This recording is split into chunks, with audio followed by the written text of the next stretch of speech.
Well, good morning again. All right. We have a couple of new folks and a lot of carryover. I'm encouraged you guys stuck around. We're going to go briefly through what we covered in the last period, and I won't tell the same stories unless you guys want to laugh. You know, pity laughs are okay. But we'll start with a prayer again, then we'll get going. Blessed are you, Lord our God, who loves us and looks down on us with grace and with mercy. Father, help us to look at other people with that same grace and mercy. Help us to be loving towards the people around us. Help us as your church to always be inviting, and help us to have a greater vision for what your church needs to become here in the U.S. and around the world. Give us opportunities and ambition to follow after you through those opportunities. In Jesus' holy name we pray. Amen. Amen. All right. Well, all of you now know who the Herald of Truth is. Some of you may not be as familiar, but our goal, just briefly, is going to be to plant or enhance 100 Spanish-speaking ministries across the U.S. Something we didn't look at last hour was we have 4 developing churches in Central America right now. Part of our work in Cuba, we've been there the last 30 years, 52 churches have been planted there because of Tony Fernandez. And a lot of people know, if you know Cuba, a lot of people know who Tony is, but he does a lot.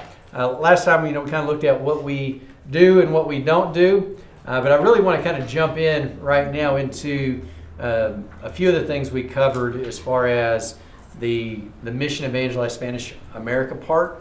We ended the last session talking about geofencing, what we're offering churches, what that looks like, and how we can help. So we're going to briefly cover that, and then I want to look at kind of the foundational part of starting a Spanish-speaking ministry, some things to expect, some things to expect of others, things to expect of yourselves, and we'll definitely open up for some questions after that.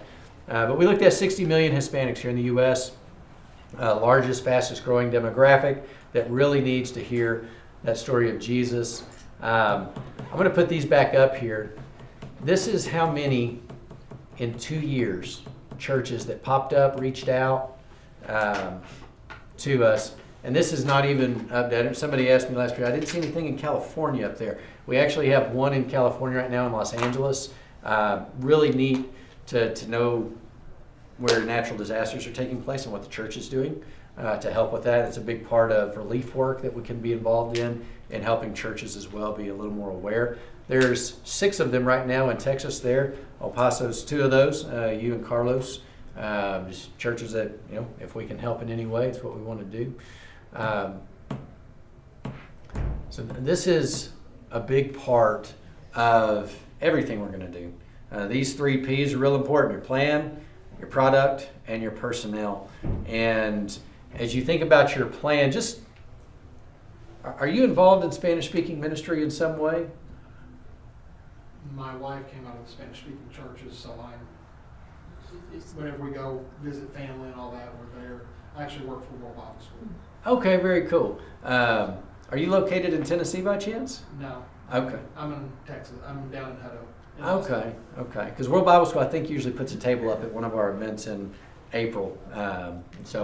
So your plan, as you think about, I know you guys are already bilingual. Weatherfords, are you guys? I did get that right. Weatherfords, right? Are you guys thinking bilingual, separate? Have you thought about what that might look like? Or we've talked as a church, like as leadership, as both ways possibly. Just like whatever would seem, to work best.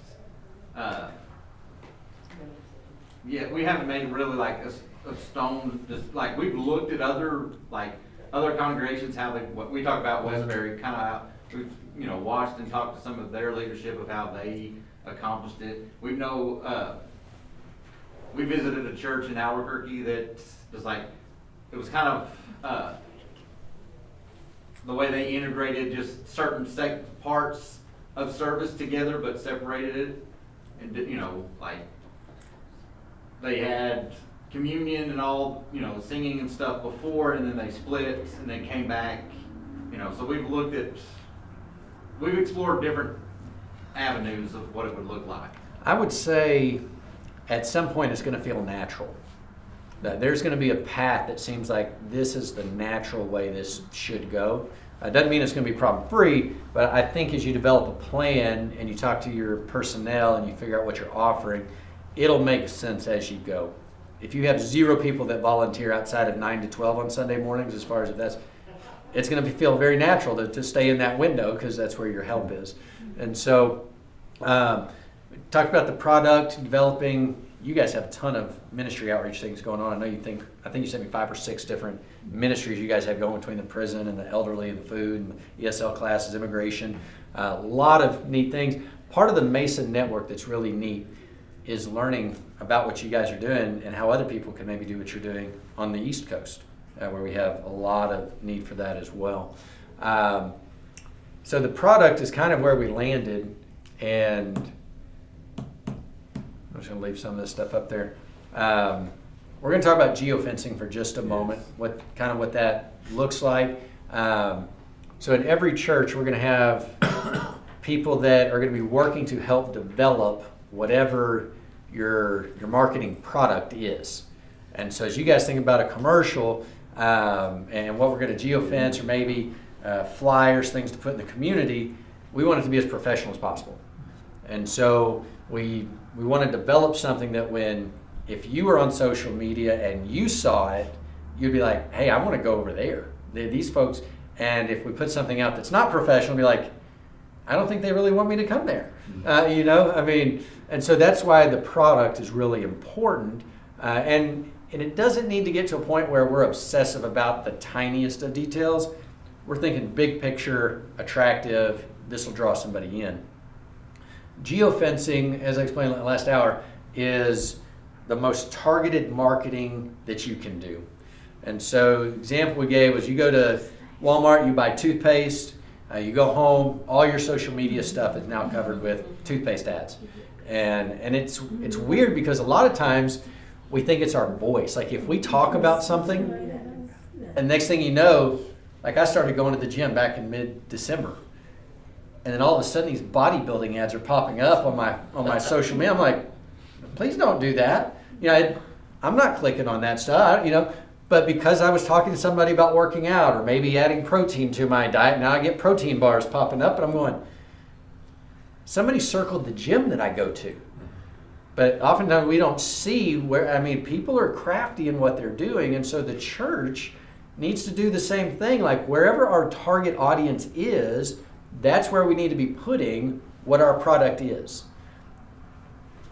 Is GEO an acronym for something, or I'm not familiar with geological, stuff. like geological. So your geography area, Okay. and then you're drawing a fence around that geography. So it's very targeted in what you're doing. And the best way to think about this, and I didn't do any of this last time, but just imagine here's a we'll call this El Jarrito. We have one of those. They're delicious. If you like to eat Mexican food, that's where you want to go. And then we're going to say, this marker's not any good. We're going to say your church is over here, right? And we want to say let's say there's 5 miles right here. And every Sunday, Friday, Saturday, Sunday night, there's 2,000 people that come to El Jarrito. And we think, they need Jesus. This is a place where very little English is spoken. How do we effectively communicate from here to get them to come back here? If we put an ad on their bulletin, do you think they're going to be like, hey, they're probably not reading ads. You're going to have a pretty big flyer that says something. Like if you put, for lack of, just in the culture, if you put free beer in this restaurant, people are like, wait, well, how do I get that? If you're in a place where there's a bar and you see free anything, people want to know, how do I get that, right? So that's why we thought our product here what are we offering? And then, who needs what we're offering? So think about this one. We've got a restaurant with a bar, and we put free Bible.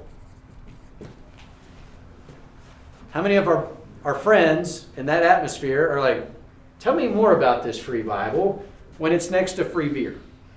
Mm-hmm. Nobody wants any of that. I mean, they just don't.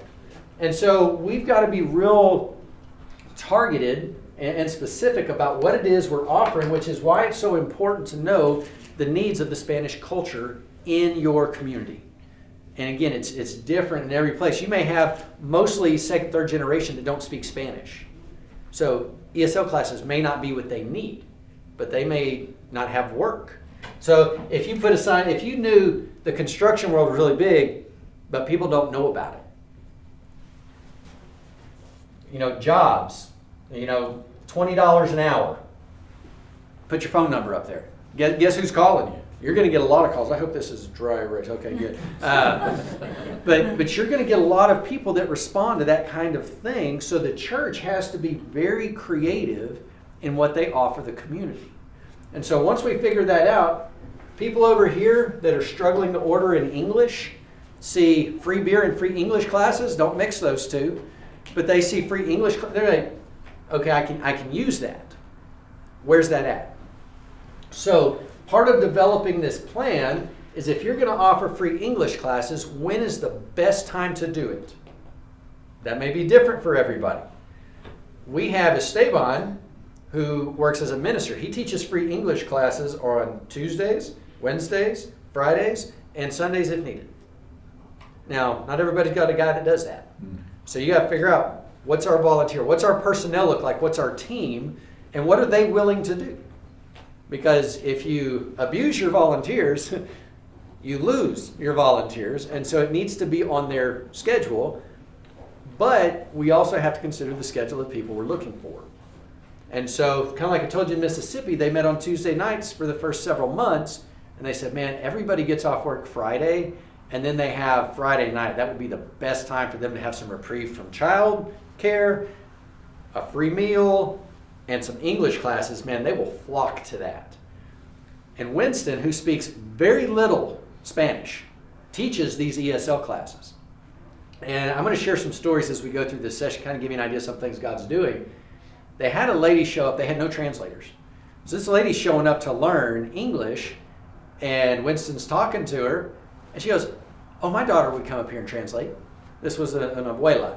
And she goes, I've got a daughter that's, Friday night. So now they have a translator who's translating all their stuff free of charge. And so you have a lot of unique resources in your community you probably don't even know about. And when you guys think about your ESL program you might want to develop, if there's a community college, a community outreach center, they may already be teaching ESL classes. So then you got to figure out, how do we partner with these people already offering a free resource to make the church look good? Maybe we talk to the ESL people and say, hey, would you like to use our building on Sunday afternoons from 3 to 5 to teach ESL classes? We'll provide snacks and childcare. So then the Hispanics know where you're building. These people over here may have never seen this building. But then they learn there's free ESL classes offered by whomever right here. They're at least going to know where that address is at, right? My dad was doing some leadership training, I don't even remember where, North Carolina. And he was buying a bunch of snacks for this thing. 1 mile down the road was the Church of Christ building on the same street. And this lady goes, well, you're buying enough stuff to feed an army. And he goes, yeah, we're doing some work with this church down here, whichever church it was. And she goes, never heard of it. On the same road, a mile down the road. A lot of people just aren't looking. They're unaware. And so how do we make this become more relevant in our community? And it's not about the building. I know you guys know that. But that's where they're going to meet the people. And so we take El Jarrito, here's the people. We have a product we're going to offer here. How do we get it in front of them? That's where the really nice commercial comes in to things. So we take Colgate's method. We make this nice commercial, or it could be a flyer. If it's a flyer, it really needs to pop. Now, I'm not a graphic artist, but I've developed a lot of flyers for people who had no other options. And so you can get on Canva and you can create they already have stuff created for you, just change the words. But that or a commercial, might be a 15-second blurb. Hey, my name's Carlos. We have free English classes, a free meal, and childcare to help your kids with all of their studies in school. We'd love to see you at this location. Here's our contact information. Boom, 15 seconds, not that hard. Get a nice camera, iPhones work fine, in front of a place. Now, what I recommend people do is if you're going to create a commercial like that, do it here, don't do it here. This is where they already are. So find the owner of this restaurant and say, hey, we'd like to get you in this commercial. We're going to blow this thing up in the community. Let people know what you're doing here at El Jarrito and that you're on board for teaching Hispanics English for free. We're going to offer these classes over here, but we'd love for you to be in this commercial to advertise your restaurant. Great. So now you and the owner of this restaurant, hey, this is what we've got going on. We love El Jarrito. The church is, I wouldn't even mention the church. Say, we're offering free English classes over here at this time. Would love to see you there. Love to get to know you and your family. You've got the commercial together. And then you draw that digital circle around here, and you may say, Friday, Saturday, Sunday, we're going to spend $200 on an ad. And we're going to, everybody comes in here. It's just going to be talking, we may do it for a week. And then we're just going to play it by ear. So-and-so comes to the church, hey, how'd you hear about what we were doing? Oh, I was at El Jarrito, and or I was at home and I saw your thing pop up on my social media. Because it's going to follow them, and those commercials will repeat in their feed. And it's not just a one-time thing. And so we have all the data that shows this many people came into your circle, this many people opened the ad, this many people followed the link to your website. You can track all of that. The reason that's important is because over here you have La Casa Abuelita. All right, there's another Spanish restaurant over there. It just happens to be 10 miles. Now, some of this stuff is going to make a little more sense with the mileage when we look in a second. So then, we only get 2 people show up here after $200 of advertising. We think geofencing doesn't work. Well, the response didn't work. The geofence, we can show how all of that's actually working, but maybe we need to try another location because maybe these folks are different than these folks. So then, over here, we have an apartment complex. And you do your homework, and this is 2,000 Hispanics that all live in the same apartment complex. Real big area. So how do we let these people know about this? They can walk right there. That's a half a mile. How do we target people to let them know what we're doing? Hey, you can walk to a free meal, free snacks, English classes, and childcare. Now we're starting to see, how many times have we said the Bible in the last 5 minutes? None. Because guess what's going to get people here? Jesus is. But what is Jesus doing for these people? He's feeding them, taking care of their needs. There's tangible needs that Jesus is doing. Now they're going to see Jesus in you. They may not know who Jesus is. That's right. But Jesus is the person we want them to see. I love Hispanic culture. They love family. And ones that are religious, and they love the church. And when we started a Spanish-speaking church, I became El Pastor. And why some people would say, oh, no, you're qualified, or something that, no, you're not. That part's irrelevant. Because you are who they need you to be. Yes. And so if they think, this is the guy that takes care of me. What does a pastor do to sheep? He takes care of them. Oh, I needed immigration help. I needed food. I didn't want to be that guy. I wanted a Hispanic to be that guy, but I was all they had at the moment. And so you become who they need you to be, and you train people, which I love the generational gap that we have in here with you guys being from El Paso, is because you're training people to do the work. And I appreciate you guys being in here, truly, because God has big plans for you, I have no doubt. So we get to this community here, and we can start, and I'm just going to explain part of the marketing process so that we know. We've got this commercial over here, and then we've got our flyer or whatever. We need to draw a connection from here to here, here to here, so that when people come here, they know they're in the right place. So our contact information, the flyer, all that stuff is here, but when they get here, they need to see that flyer. They need to see whatever we're advertising, the commercial. If you got an iPad or a television, it needs to be on here. There needs to be this flyer, some kind of sign with the same logo or graphic. Like there's got to be a connecting point so that this place right here becomes known as the place where people can come to get help. Whatever that help is that's being offered, if it's a food pantry, giant sign, free food, Tuesdays at 6, come one, come all, in Spanish, or bilingual sign, whatever that is. So that's the bigger part. What we want to do is we want to research in our community, where are the closest big groups of Hispanics to the building? Proximity is a big issue for people. And so if it's a half-mile walk, they can walk. Now, given our circumstances, people aren't wanting to walk anywhere right now. And so we've got to figure out, can we offer rides? If a ride is the issue, can we be a safe place? Can we, and again, think about the relational component of this. Probably not getting in a car with a stranger. That's why this is real important, that first connection. You get them in that first class, they get to know you. If they've got kids in school, they get to know your kids. And real important is food. Nothing brings people together like food. I promise, if I would have said there was free ribs in here for these classes, this room would be full. And I probably wouldn't speak. I'd probably be eating the ribs. But food brings people together, and I tell people all the time, whatever your gathering is, if your goal is to have a Spanish-speaking church, and you don't have a clue how to start, my suggestion, if your focus is going to be the building, is you set apart part of this room right here every Sunday morning, and you make it a prayer room. And you have coffee, you have donuts, and you invite people in. How can we help? Here's some food. We got classes for your kids. We just want to know who you are and what you need. That's it. It will grow into discipleship and church from there. It'll become family because you're a safe place where they didn't even try to preach at me. No, they genuinely want to know how they can help you. Why? That's when you get to tell them about Jesus.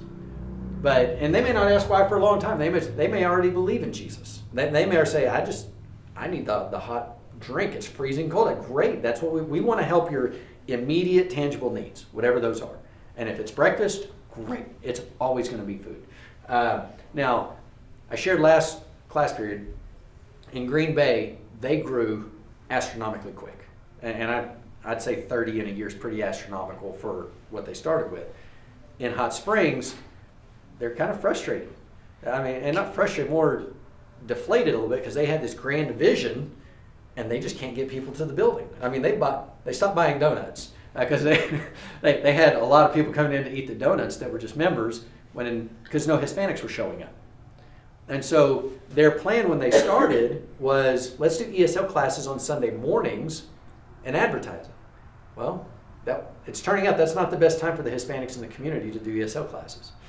And so find the time that your volunteers will do it. Now, I'll say this about ESL classes. If your volunteers are the ones teaching those classes, and everybody's got a difference this one, I say if you're starting, do 6 weeks.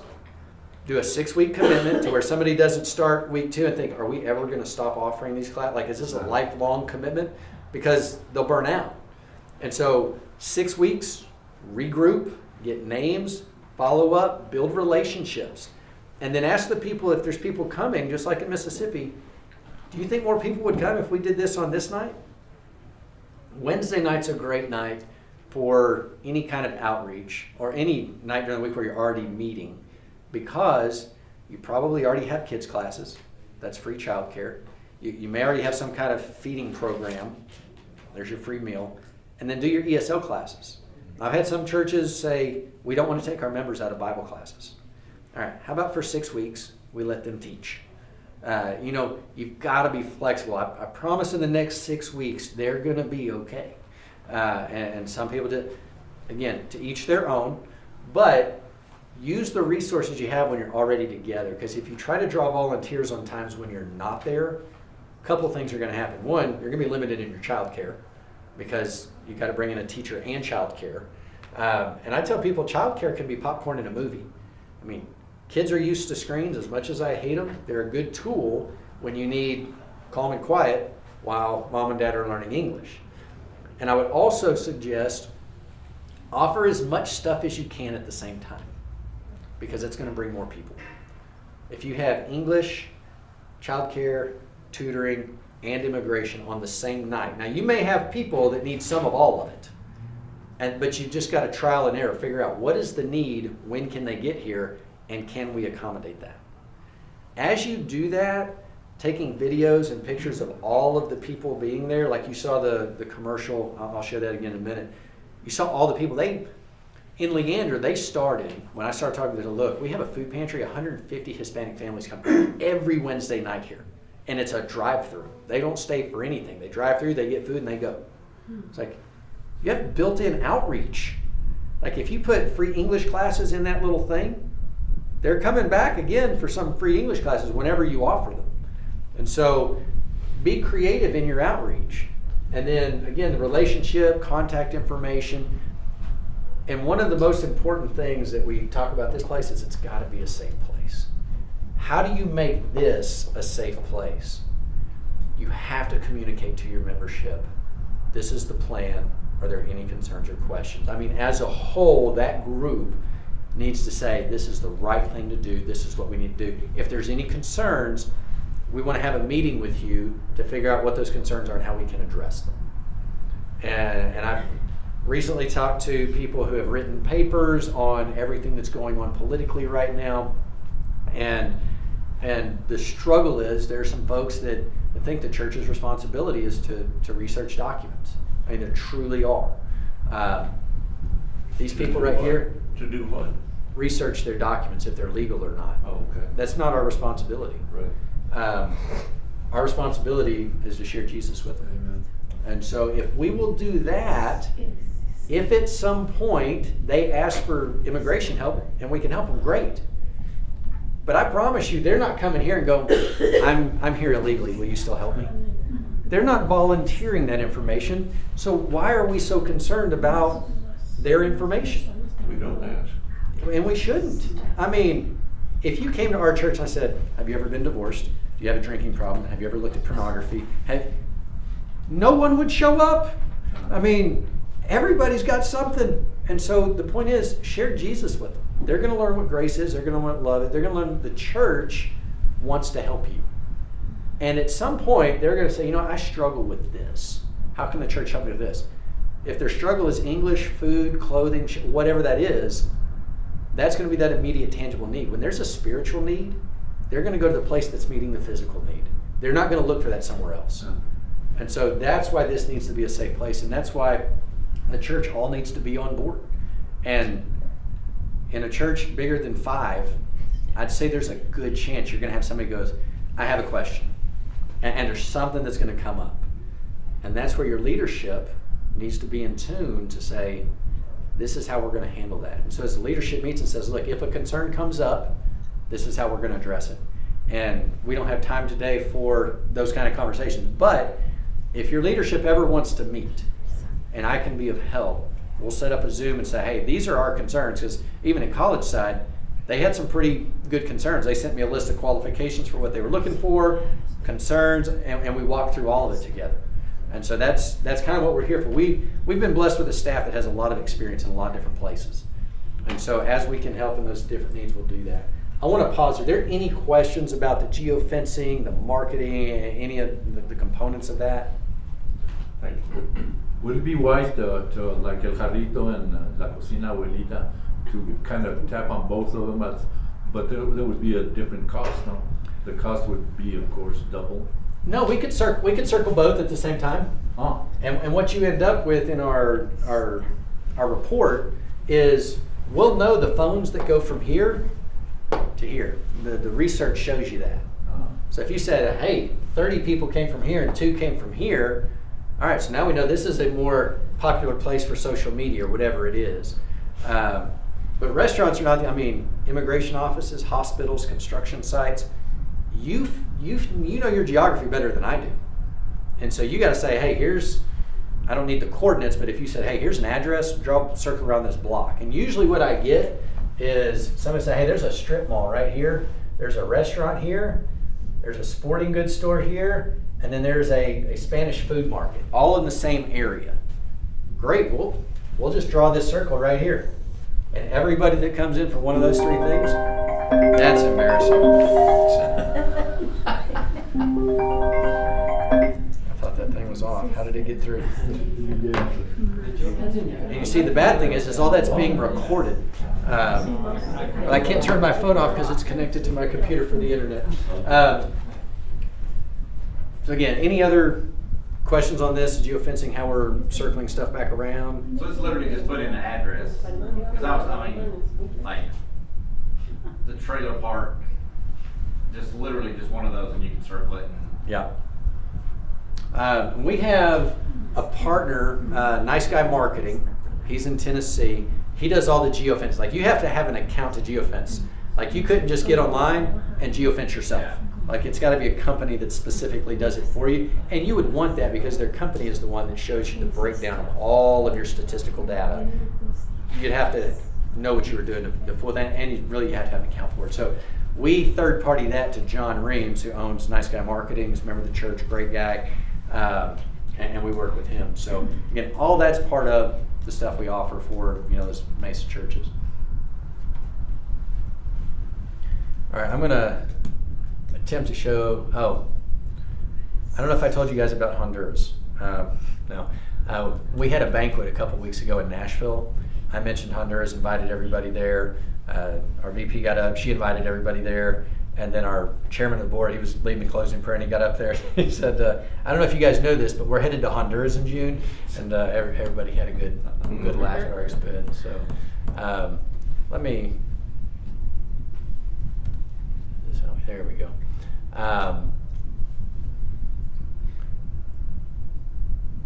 Really wish I could show you this commercial. I'll see if I can show this one.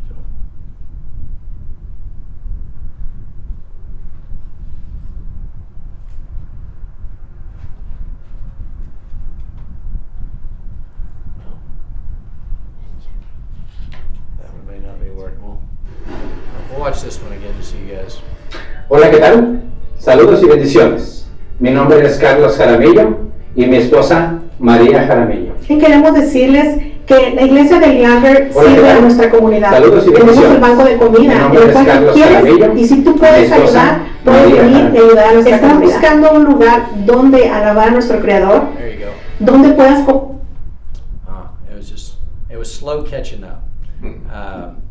Anyhow, you guys kind of get the point there with the website, the commercials, however you guys want to create those, we'd be glad to do that. So I've got a lot of stories. sigue con todos la palabra. Estaremos comenzando nuestras clases totalmente. That I think will be helpful. Some of the other things we're going to be offering for the Hispanic community during this political, whatever you want to call it right now, where people are afraid.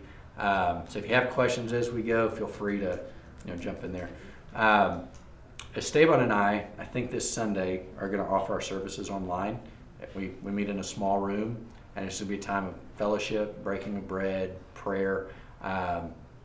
Esteban said the other day, is like, no one ever thought the Hispanic church in the U.S. would go the route of like the underground church. But right now it seems like that's a real possibility because of what's going on. We mentioned last hour that Esteban doesn't leave his house now without his passport and social security card. And he's here legally. But there's such a fear right now for people just to be out in public.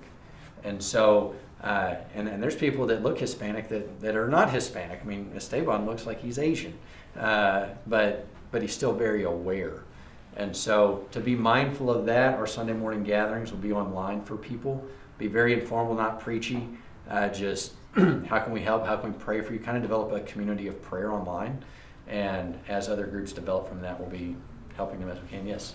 Have you guys ever tried physical activities to make that connection? Like as far as sports? Yes. Like that? So kid in- sports or adult sports? So in Green Bay, Diego is a soccer coach. And so he does soccer clinics in their community, and a lot of those people end up in their ESL classes. Because that's anytime you get pockets of people that are interested in other things, and he's got, son Noah that's 3, and so they do stuff for kids. And so then and Diego was a college soccer player, so he loves playing soccer as well. And so and that's a great idea. How old are you? 35. 35. So I say we're close to the same age. I'm 41. But our generation, if I can lump us in with you, that's a big part of outreach. That's a big part of community. In Hispanic culture, it's soccer, food, and family. I mean, for a lot of them, we live in a place where every Friday night we drive, like our church building is here, my house is here, I'm like a couple miles down the road. Right across from the church building, soccer fields and pickleball courts. And I think the city owns whatever. Every Friday night, it was 34 degrees. And they were having soccer matches out there.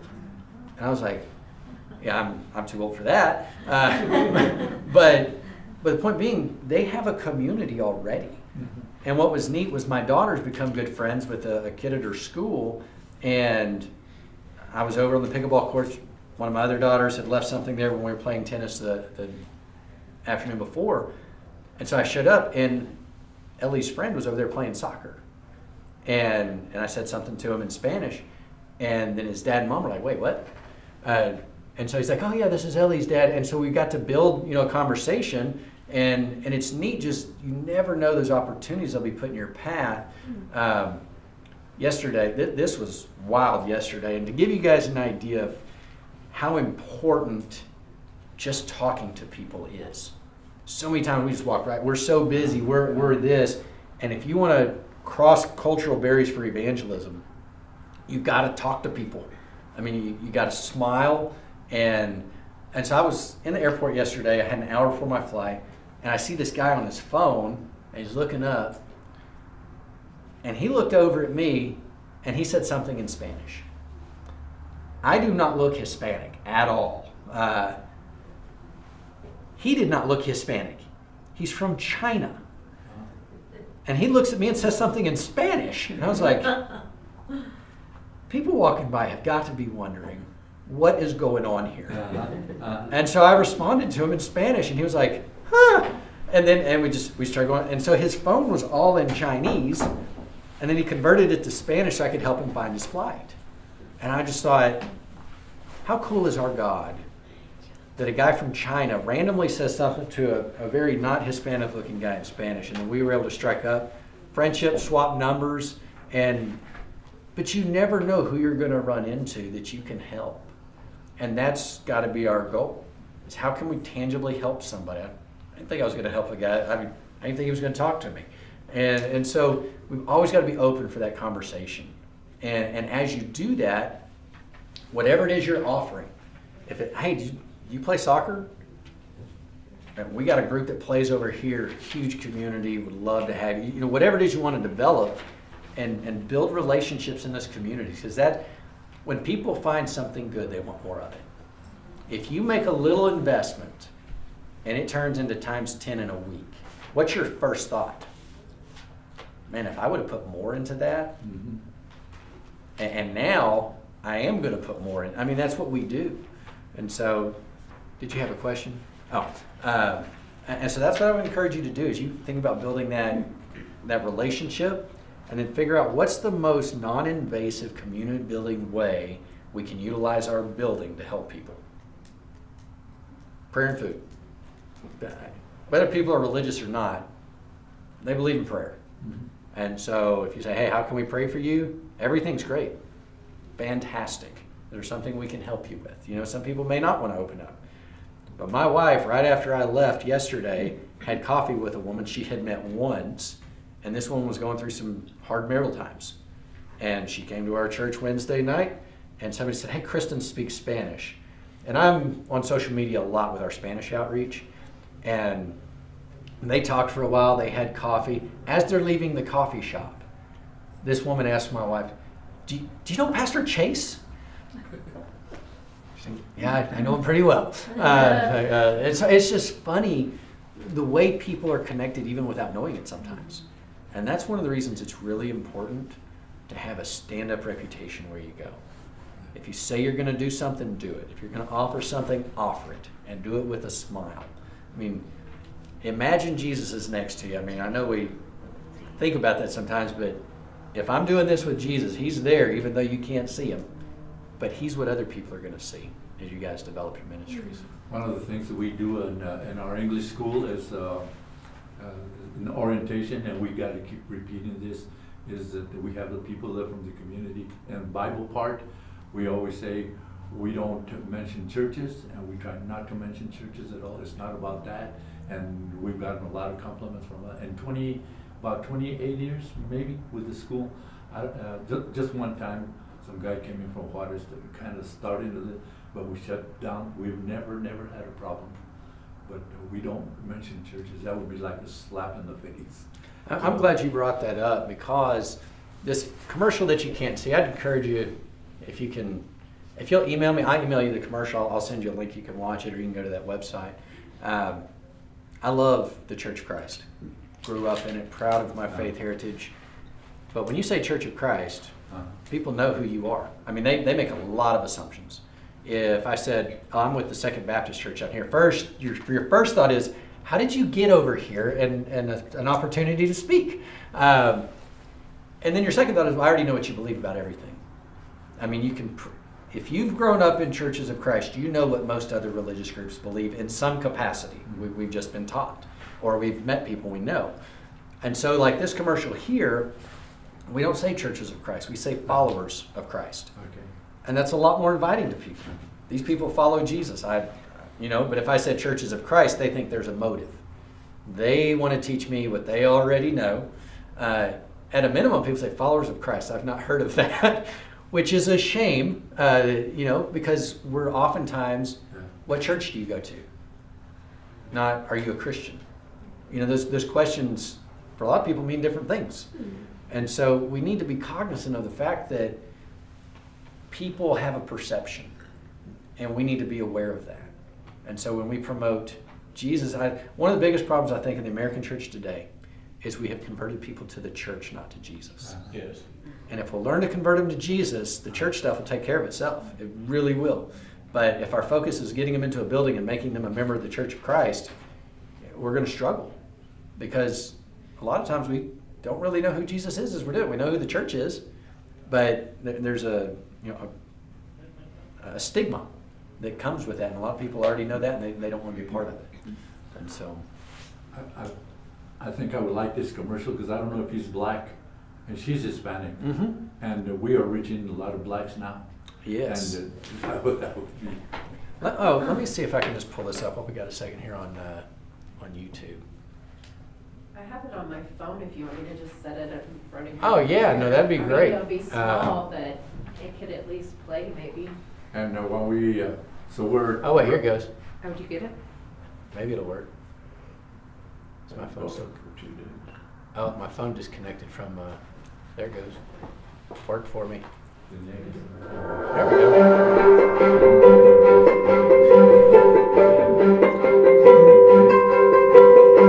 ¿Eres nuevo en el área? ¿Te mudaste por aquí y no tienes familiares ni amigos? ¿Necesitas un nuevo comienzo? ¿Buscas recursos para ti y tus niños? ¿Quieres conocer la cultura, comida, música y las personas de este lugar? Los seguidores de Cristo te ofrecen una comunidad y recursos para ayudarte en nuestra ciudad. Queremos ayudarte de cualquier manera que esté a nuestro alcance. Contáctanos al email info@mesa.us o por WhatsApp al 501-339-3339. Te deseamos lo mejor en todo. Dios te bendiga. So that's the voice of Catherine Rojas. She's Diego's wife up in Green Bay. And you could use that commercial with a different voiceover, different content, or you could use the voiceover or use the content. You switch it up however you wanted. So if you said, hey, I want to send you videos of our church doing those same things but with our faces, we could insert that but keep the audio the same. And so then you already had the audio part done, we just recreate the commercial. One of the other things we offer as an organization is free Spanish classes. And so if anybody in the church said, man, I'd love to help, but I don't speak Spanish, whether they're retired or whatever that is, Wednesdays now at 11, we switch, it used to be Tuesdays at noon, but Wednesdays at 11, we Zoom, we record them all.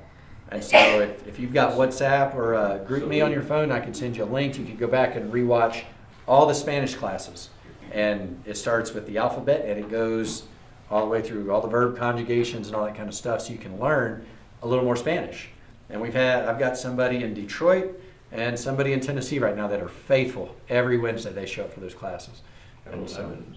what? At 11. 11 on Wednesdays right now. And shoot me a message. I'll send you the link and you can hop in there. And How do I get a message to you? you have my card? Call me, email me. Here. I'd You to said make like one. if we can't make that class though, there's a way that we can go back and look at this stuff still to do Yep, it? all recorded. I've got a free digital book I'll send you. We go straight through that book. We went through the first 5 chapters last year. And I would recommend, if your Spanish is 0, start with the beginning. If you said, I had some in high school, college, I remember a little bit, jump into the 4th lesson and see what makes sense. And this is still elementary, go to the next lesson and just kind of work your way through it. Okay. One of the things that I've noticed in working with Spanish-speaking people is that I think about Saul of Tarsus. He was born a Jew dedicated to God. That was the life. That was his life. It wasn't religion, it was his life. And a lot of people with whom we deal that are Spanish-speaking have come from background X, where they are born into that. That is their life. Yeah.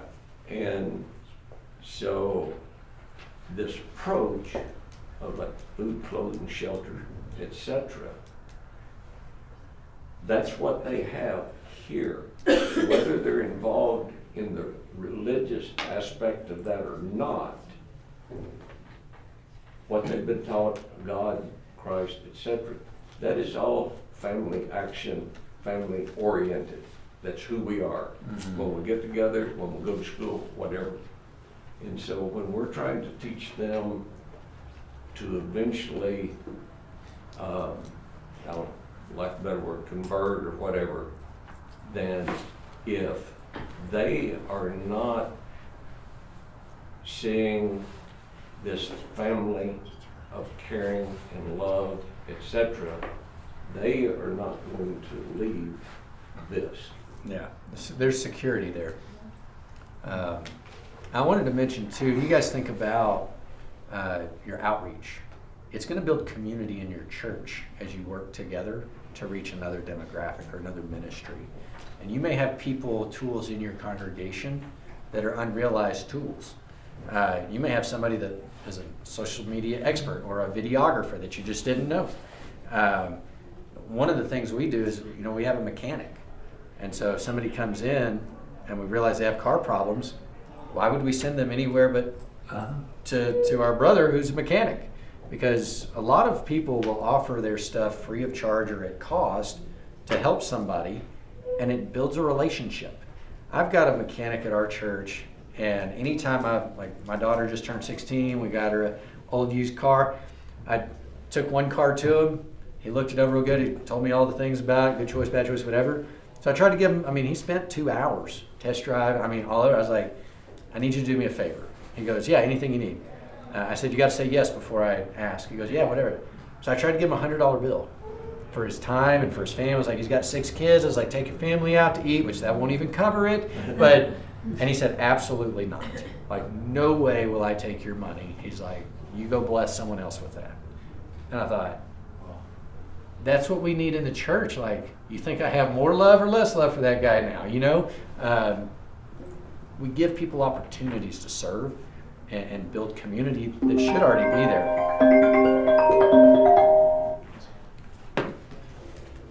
Well, they were close to, really, again, appreciate you guys being in here. You guys have all my contact. I've got more cards up here. If your church needs help, the way this is growing so fast is because you have a son named Carlos who helps with both churches. And this guy over here knows 2 other churches. And this guy over here knows. That's how it's going to grow. Don't leave here and think it's all about only your church. Because you may have somebody else in Texas or in New York or in Florida that says, hey, we could use that help too. We're here to help the church grow, not to build a brand name for Herald of Truth or any of that kind of stuff. It's how can we help the Hispanic church here in the U.S. That's the head of our mission right now. And so that's what we want to be able to do. Thankful for all you do. Absolutely. God bless you guys. Again, if you Well, need me, I'm here. Thank you so much.